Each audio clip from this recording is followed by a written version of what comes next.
Hello learners, ಇವತ್ತು ನಾವು teaching practice ಬಗ್ಗೆ ಕಲಿಯೋಣ. ಈ ವಿಡಿಯೋನ ಆಬ್ಜೆಕ್ಟಿವ್ಸ್, ಈ ಸೆಷನ್ ನಂತರ ನೀವು ಏನು ಕಲಿತೀರಾ ಅಂತ ನೋಡೋಣ.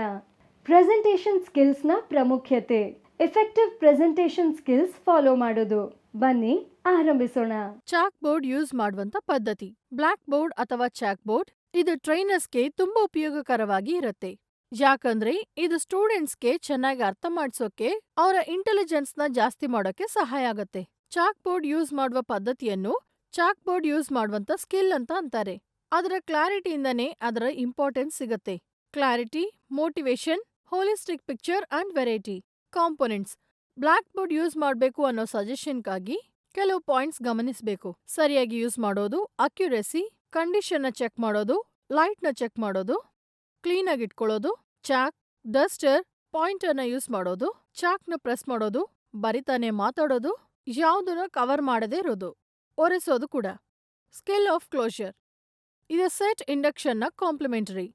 ಇದು ಯಾವಾಗ ನಿಮಗೆ ಸಿಗತ್ತೆ ಅಂದ್ರೆ ಒಂದು ಲೆಸನ್ ಅಥವಾ ಒಂದು ಲೆಸನ್ ನ ಪರ್ಟಿಕ್ಯುಲರ್ ಪಾರ್ಟ್, ಅದರ ಇಂಪಾರ್ಟೆನ್ಸ್, ಆಮೇಲೆ ಅದರ ಇಂಪಾರ್ಟೆನ್ಸ್ ನ ಟ್ರೈನರ್ ಮೂಲಕ ನೀವು ಕಲ್ತ್ಕೊಳ್ಳೋದು. ಅಂದ್ರೆ ಇಷ್ಟವರೆಗೆ ನೀವು ಕಲ್ತ್ಕೊಂಡಿದ್ದಂತ ಸಬ್ಜೆಕ್ಟ್ ಇಂದ ಇದನ್ನು ಕೂಡ ನೀವು ಕನೆಕ್ಟ್ ಮಾಡ್ಕೋಬಹುದು. ಅಂದ್ರೆ ಇಷ್ಟವರೆಗೆ ನೀವೇನ್ ಕಲ್ತಿದ್ದೀರೋ ಅದನ್ ಮಾತ್ರ ನೆನಪಿಟ್ಕೊಳ್ಬೇಕು ಅಂತ ಅಗತ್ಯ ಇಲ್ಲ. ಆ ಸಬ್ಜೆಕ್ಟ್ಗೆ ಸಂಬಂಧಪಟ್ಟ ಎಲ್ಲ ವಿಷಯವನ್ನು ಕೂಡ ಚೆನ್ನಾಗಿ ಕವರ್ ಮಾಡ್ಕೋಬೇಕು. ಆಗ್ಲೇ ಇದು ಕಂಪ್ಲೀಟ್ ಆಗತ್ತೆ. Components of teaching skills. ಇದರಲ್ಲಿ ನೋಡಿದ್ರೆ ಟೀಚರ್ನ ಸ್ಕಿಲ್ಸ್ ಗೊತ್ತಾಗತ್ತೆ. ಅವರು ಕಲ್ಸ್ಕೊಡುವಂತ ಪದ್ಧತಿ, ಅರ್ಥ ಮಾಡಿಸುವಂತ ಪದ್ಧತಿ ನೋಡಿ ನೀವು ಅವರ ಸ್ಕಿಲ್ ನ ಜಡ್ಜ್ ಮಾಡ್ಬೋದು. ಇದರಲ್ಲಿ 3 ಕಾಂಪೊನೆಂಟ್ಸ್ ಇರತ್ತೆ. ಪರ್ಸೆಪ್ಷನ್. ಒಂದು ಟ್ರೈನಿ ಎಲ್ಲವನ್ನು ಡೀಪ್ ಆಗಿ ತಿಳ್ಕೊಳ್ಳೋಕೆ ಡಯಾಗ್ರಾಮ್ ಹಾಕಿ ತೋರಿಸ್ಬೇಕು. ಕಾಗ್ನಿಷನ್. ಇದರಲ್ಲಿ ನಿಮ್ಮ ಆಲೋಚನೆಗೆ, ಅನುಭವಕ್ಕೆ ಮುಖ್ಯತ್ವ ಇರತ್ತೆ. ಅಲ್ಲಿ ಟೀಚರ್ಗೆ ಏನ್ ಗೊತ್ತಿದೆ ಅನ್ನೋದು ನಮಗೆ ಗೊತ್ತಾಗತ್ತೆ. ಆಕ್ಷನ್. ಅವರ ಸಬ್ಜೆಕ್ಟ್ ನ ಹೇಳ್ಕೊಡೋಕೆ ಅವ್ರ ಹತ್ರ ಒಂದು ಸ್ಪೆಷಲ್ ಸ್ಕಿಲ್ ಇರತ್ತೆ. ಅದವರ ಆಕ್ಷನ್ ಮೂಲಕ ಅರ್ಥ ಆಗೋ ತರ ಮಾಡ್ಬೇಕು. ಒಂದು ಲೆಸನ್ ಅರ್ಥ ಆಗೋ ತರ ಹೇಳೋದಕ್ಕೆ, ಮನ್ಸಲ್ಲಿ ನಿಂತ್ಕೊಳ್ಳೋ ತರ ಮಾಡೋಕೆ ಒಂದು ಸ್ಕಿಲ್. ಒಂದು ಲೆಸನ್ ನ ಪ್ರೆಸೆಂಟೇಷನ್ ಮಾಡ್ತಾ ಇರುವಾಗ ಸ್ಟೂಡೆಂಟ್ಸ್ ಜೊತೆ ಇನ್ವಾಲ್ವ್ ಆಗ್ಬೇಕು. ಅವರ ಅಟೆನ್ಷನ್ ಪಡೆಯೋ ತರ ಮಾಡ್ಬೇಕು. ಆಮೇಲೆ ಮುಖ್ಯವಾದ ವಿಷಯವನ್ನು ಚೆನ್ನಾಗಿ ಕ್ಲಿಯರ್ ಮಾಡ್ಬೇಕು. ನೀವೊಂದ್ ಲೆಸನ್ ನ ಹೇಗೆ ಪ್ರೆಸೆಂಟ್ ಮಾಡ್ತಿರೋ ಆ ಲೆಸನ್ ನ ಮುಖ್ಯತ್ವ ಅದರ ಮೇಲೆ ಡಿಪೆಂಡ್ ಆಗತ್ತೆ. ಆಗ್ಲೇ ಆ ಹೊಸ ಲೆಸನ್ ನ ಕಲಿಯೋಕಾಗತ್ತೆ. ಕಾಂಪೊನೆಂಟ್ಸ್. ಎ. ಟೀಚರ್ಗೆ ಆ ಸಬ್ಜೆಕ್ಟ್ ಮೇಲೆ ಎಷ್ಟು ವಿಷಯ ಗೊತ್ತಿದೆಯೋ ಅದು ಮ್ಯಾಕ್ಸಿಮಮ್ ಯೂಸ್ ಮಾಡ್ಬೇಕು. ಹೋದ ಕ್ಲಾಸ್ನಲ್ಲಿ ನಾವು ಲೆಸನ್ ಪ್ಲಾನಿಂಗ್ ನ ಬಗ್ಗೆ ತಿಳ್ಕೊಂಡಿದ್ವಿ ಅಲ್ವಾ? ಅಂದ್ರೆ ಅದರ ಹೆಸರೇ ಲೆಸನ್ ಪ್ಲಾನ್. ಇವತ್ತಿನ ಟಾಪಿಕ್ ನೋಡಿದ್ರೆ ಡೆಮಾನ್ಸ್ಟ್ರೇಷನ್ ಪ್ಲಾನ್ ಮಾಡೋದು. B. General awareness. C. Explore ಮಾಡೋಕೆ ಡಿವೈಸ್ ಮತ್ತು ಟೆಕ್ನಿಕ್ಸ್ ಬೇಕು. ಡಿ. ಹಳೆ ಮತ್ತು ಹೊಸ ವಿಷಯಗಳ ಲಿಂಕ್. ಇ. ಸಿಚುವೇಶನ್ಸ್ ನ ಕ್ರಿಯೇಟ್ ಮಾಡೋದು. ಸರಿಯಾದ ಡಿವೈಸ್ ನ ಯೂಸ್ ಮಾಡೋದು.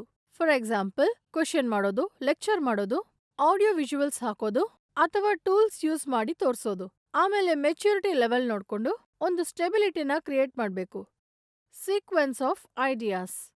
ಲಾಜಿಕಲ್. ಹೇಳಿಕೊಡ್ತಾ ಇರುವಾಗ ಸ್ಟೂಡೆಂಟ್ಸ್ ಜೊತೆ ಇನ್ವಾಲ್ವ್ ಆಗ್ಬೇಕು. ಟ್ರೈನೀಸ್ ಚೆನ್ನಾಗಿ ಕೇಳ್ತಾ ಇರೋ ತರ ನೋಡ್ಬೇಕು. ಅವರ ಮುಂದೆ ಸೀರಿಯಸ್ ಆಗಿ ಇರದೆ ಜಾಲಿಯಾಗಿ ನಗಾಡ್ತಾ ಮಾತಾಡ್ಬೇಕು. ಮೊದಲ್ ತಗೊಂಡ ಲೆಸನ್ ನ ರಿವ್ಯೂ ಮಾಡ್ಬೇಕು.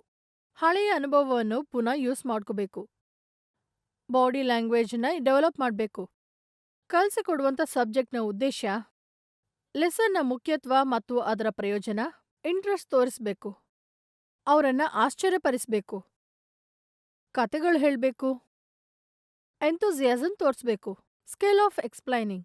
ಎಕ್ಸ್ಪ್ಲೈನ್ ಮಾಡಿ ಒಂದ್ ವಿಷಯ ಡೀಪ್ ಆಗಿ ಇರುವ ತರ ನೋಡ್ಕೋಬೇಕು. ಈವೆಂಟ್ಸ್ ಅಥವಾ ನಡೆದ ವಿಷಯಗಳನ್ನ ಡೀಪ್ ಆಗಿ ಅವ್ರ ಹತ್ರ ಚರ್ಚೆ ಮಾಡ್ಬೇಕು.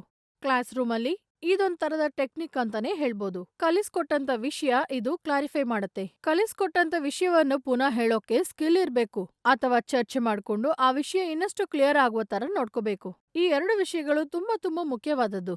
ಹೇಳಿಕೊಟ್ಟಂತ ವಿಷಯವನ್ನು ಲಿಂಕ್ ಮಾಡಿ ತೋರ್ಸೋದು, ಅದನ್ನು ಸರಿಯಾದ ಪದ್ಧತಿಯಲ್ಲಿ ಉಪಯೋಗ ಮಾಡಿ ತೋರ್ಸೋದು. Components of explaining skill. ಸರಿಯಾದ behaviour. Introductory statement, concluding statement. ಹೇಳಿಕೊಡ್ಬೇಕಾದದ್ದು ಕ್ಲಿಯರ್ ಆಗಿರ್ಬೇಕು. ಟೆಕ್ನಿಕಲ್ ಡಯಾಗ್ರಾಮ್ಸ್ ನ ಯೂಸ್ ಮಾಡ್ಬೇಕು. ಹೇಳಿಕೊಡೋದು ಸ್ವಾರಸ್ಯವಾಗಿರ್ಬೇಕು. ಟೆಕ್ನಿಕಲ್ ವರ್ಡ್ಸ್ ನ ಚೆನ್ನಾಗಿ ಡಿಫೈನ್ ಮಾಡ್ಬೇಕು. ಅವ್ರು ಕಲ್ತ್ಕೊಂಡ್ರ ಇಲ್ವಾ ಅನ್ನೋದು ಟೆಸ್ಟ್ ಮಾಡ್ಬೇಕು. Undesirable behaviours. ಅಗತ್ಯವಿಲ್ಲದಂತ ಸ್ಟೇಟ್ಮೆಂಟ್ಸ್. ಕಂಟಿನ್ಯೂಟಿ ಇಲ್ಲದೆ ಮಾತಾಡೋದು. ಫ್ಲೂಯೆನ್ಸಿ ಇಲ್ಲದ ಮಾತುಗಳು. ತಪ್ಪಾದ ಮಾತುಗಳು, ಅರ್ಥಗಳು. Desirable behaviour. ಕ್ಯಾರೆಕ್ಟರ್. ಕಲ್ತ್ಕೊಳ್ಳುವವರು ನಿಮ್ಮನ್ನೇ ನೋಡ್ತಾ ಇರೋ ತರ ಮಾಡ್ಬೇಕು. ಅರ್ಥ ಆಗುವ ಥರ ಕೆಲವು ಎಕ್ಸಾಂಪಲ್ಸ್ ಕೊಡ್ಬೇಕು. ಅದಕ್ಕೆ ಸಂಬಂಧಪಟ್ಟ ಪಿಕ್ಚರ್ಸ್ ಇದ್ರೆ ಅದು ತೋರಿಸ್ಬೇಕು. Concluding statement. ಕೊನೆಯದಾಗಿ ಒಂದು ಸಮರೈಸ್ ಮಾಡಬೇಕು. ಒಂದು ಪಿಕ್ಚರ್ ತೋರಿಸಿ ಕ್ಲಿಯರ್ ಮಾಡಬೇಕು. ಡಯಾಗ್ರಾಮ್ ಹಾಕಿ ಅರ್ಥ ಮಾಡಿಸ್ಬೇಕು. Use of explaining links. ಕೆಲವು ಲಿಂಕ್ ಆದ ವರ್ಡ್ಸ್ ಅಂಡ್ ಫ್ರೇಸಸ್ನ ಯೂಸ್ ಮಾಡ್ಬೋದು. ಸ್ಟೇಟ್ಮೆಂಟ್ಸ್ ಅಲ್ಲಿ ಕಂಟಿನ್ಯೂಟಿ ಇರಬೇಕು. ಹೇಳಿಕೊಡುವಂಥ ವಿಷಯಗಳು ಟ್ರೈನೀಸ್ಗೆ ಚೆನ್ನಾಗಿ ಅರ್ಥ ಆಗ್ಬೇಕು. ಸರಿಯಾದ ಮಾತುಗಳು. ಉದಾಹರಣೆಗೆ, ಇದರಿಂದನೇ, ಇದೇ ಕಾರಣ, ಅದೇ. ವಿಜುವಲ್ ಟೆಕ್ನಿಕ್ಸ್ನ ಯೂಸ್ ಮಾಡ್ಬೋದು. ಒಂದು ಪಿಕ್ಚರ್ 10,000 ಮಾತುಗಳನ್ನ ಮಾತಾಡತ್ತೆ. Chalkboard, charts, model, pictures, etcetera. Technical words defined. ಸರಿಯಾಗಿ ಅರ್ಥ ಮಾಡಿಸೋದು. ಇಲ್ಲಂದ್ರೆ ಎಕ್ಸ್ಪ್ಲನೇಷನ್ ತುಂಬ ಕಷ್ಟವಾಗತ್ತೆ. ಸ್ಟೂಡೆಂಟ್ಸ್ಗೆ ಇಂಟ್ರೆಸ್ಟಿಂಗ್ ಆಗಿ ಇರಬೇಕು. ಪ್ರೆಸೆಂಟ್ ಸಿಚುವೇಶನ್ನ ಉದಾಹರಣೆಯಾಗಿ ಹೇಳಬೇಕು. ಸಿಂಪಲ್ ಸೆಂಟೆನ್ಸಸ್ನ ಯೂಸ್ ಮಾಡಬೇಕು. ಬೇರೆ ಬೇರೆ ಕಮ್ಯುನಿಕೇಷನ್ ಮೂಲಕ ಸ್ಟೂಡೆಂಟ್ಸ್ಗೆ ಅರ್ಥ ಆಗೋ ಥರ ಮಾಡಬೇಕು. ಸರಿಯಾದ ಕ್ವಶನ್ಸ್ ಕೇಳಬೇಕು. ಅದು ಸಿಂಪಲ್ ಆಗಿ ಇರಬೇಕು. ಅನ್ಡಿಸೈರಬಲ್ ಬಿಹೇವಿಯರ್, ಇರ್ರಿಲೆವೆಂಟ್ ಸ್ಟೇಟ್ಮೆಂಟ್ಸ್, ಕಾನ್ಸೆಪ್ಟ್ಸ್ಗೆ ಸಂಬಂಧ ಇಲ್ಲದಂಥ ಒಂದು ವಿಷಯ, ಕನ್ಫ್ಯೂಸ್ ಮಾಡೋದು, ಡಿಸ್ಟ್ರಾಕ್ಟ್ ಮಾಡೋದು. ಇಷ್ಟರವರೆಗೆ ನಾವೇನು ಕಲ್ತಿದ್ದೀವಿ ಅಂತ ಈಗೊಮ್ಮೆ ಬಂದು ನೋಡೋಣ. Teaching practice guidelines. ಥಿಯರಿಗಾಗಿ ನೀವು ಸರಿಯಾದ ಫಾರ್ಮೆಟ್ನ ಯೂಸ್ ಮಾಡಬೇಕು. ಪ್ರಾಕ್ಟಿಕಲ್ಗಾಗಿ ಡೆಮೋ ಪ್ಲಾನ್ ಇರೋದು ತುಂಬ ಮುಖ್ಯವಾದದ್ದು. ಬಿಗಿನಿಂಗ್ ಯಾವತ್ತೂ ಸ್ವಾರಸ್ಯವಾಗಿ ಇರಬೇಕು. ಸೀಟಿಂಗ್ ಅರೇಂಜ್ಮೆಂಟ್ಸ್ ಚೆನ್ನಾಗಿರ್ಬೇಕು. ಟೂಲ್ಸ್ ಅಂಡ್ ಟೀಚಿಂಗ್ ಏಡ್ಸ್ ಇದೆಯಾ ಅಂತ ನೋಡ್ಬೇಕು. ಸಬ್ಜೆಕ್ಟ್ಗೆ ಸಂಬಂಧಪಟ್ಟ ಯಾವ ವಿಷಯ ಆದ್ರೂ ಬ್ಲಾಕ್ ಬೋರ್ಡಲ್ಲಿ ಚೆನ್ನಾಗಿ ಬರಿಬೇಕು. ಲೆಸನ್ನ ಆಬ್ಜೆಕ್ಟಿವ್ಸ್ ಕ್ಲಿಯರ್ ಆಗಿ ಅರ್ಥ ಆಗೋ ಥರ ಮಾಡಬೇಕು. ಹಳೆಯ ಪಾಠವನ್ನು ನೆನಪು ಮಾಡಬೇಕು. ಹೊಸ ಪಾಠವನ್ನು ಅದಕ್ಕೆ ಲಿಂಕ್ ಮಾಡಬೇಕು. ಟ್ರೈನೀಸ್ಗೆ ಕಲಿಯೋಕೆ ಮೋಟಿವೇಶನ್ ಕೊಡಬೇಕು.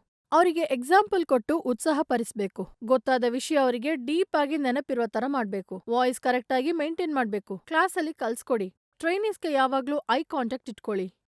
ಬೋರ್ಡಲ್ಲಿ ಕ್ಲಿಯರ್ ಆಗಿ ಬರಿಬೇಕು. ಸ್ಪೆಲ್ಲಿಂಗ್ ಅಥವಾ ಬೇರೆ ಯಾವ ಮಿಸ್ಟೇಕ್ಸು ಇರದ ತರ ನೋಡ್ಬೇಕು. ನೀವು ಕಲರ್ ಚಾಕ್ಸ್ ಆರ್ ಪೆನ್ಸ್ನ ಸರಿಯಾಗಿ ಯೂಸ್ ಮಾಡಬೇಕು. ಬೋರ್ಡ್ ಕ್ಲೀನ್ ಮಾಡೋಕೆ ಡಸ್ಟರ್ನ ಯೂಸ್ ಮಾಡ್ಕೊಳ್ಳಿ. ಬೇಕಾದಾಗ ಪಾಯಿಂಟರ್ನ ಕೂಡ ಯೂಸ್ ಮಾಡಬಹುದು. ಪಾಯಿಂಟರ್ನ ಶೇಕ್ ಮಾಡಬಾರದು. ಸರಿಯಾದ ಟೈಮಲ್ಲಿ ಸ್ಟೂಡೆಂಟ್ಸ್ಗೆ ಪಿಕ್ಚರ್ನ ತೋರಿಸಿ ಅವರಿಗೆ ಅರ್ಥ ಆಗೋ ಥರ ಮಾಡಬೇಕು.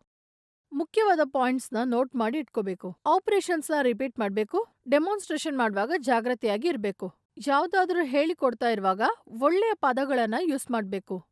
ಆನ್ಸರ್ ಕೇಳಿ, ಅಡ್ವೈಸ್ ಮಾಡಿ, ಪುನಃ ರಿಪೀಟ್ ಮಾಡಿ. ಸಬ್ಜೆಕ್ಟ್ಗೆ ಸಂಬಂಧಪಟ್ಟ ರೆಫರೆನ್ಸ್ ಅನ್ನು ತಗೊಂಡು ಚೆನ್ನಾಗಿ ಅರ್ಥ ಮಾಡಿಸಿ. ಲೆಸನ್ ಸರಿಯಾದ ಟೈಮಲ್ಲಿ ಫಿನಿಶ್ ಆಗಬೇಕು. ಟೀಚಿಂಗ್ ಪ್ರಾಸೆಸ್ನ ಎಕ್ಸ್ಟೆಂಡ್ ಮಾಡಬೇಕು. ನೆಕ್ಸ್ಟ್ ಲೆಸನ್ ಏನಾಗಿರುತ್ತೆ ಅಂತ ಅವರಿಗೆ ಹೇಳಬೇಕು. ನೀವು ಈ ವಿಡಿಯೋ ಬಗ್ಗೆ ಪೂರ್ತಿ ತಿಳಿದಿದ್ದೀರಾ ಅಂತ ನಾನು ನಂಬುತ್ತೇನೆ. ಪುನಃ ಭೇಟಿಯಾಗೋಣ ಇನ್ನೊಂದು ಇಂಟ್ರೆಸ್ಟಿಂಗ್ ಮತ್ತು ಎಕ್ಸೈಟಿಂಗ್ ವಿಡಿಯೋ ಜೊತೆ. ಅಲ್ಲಿ ತನಕ thank you and good bye.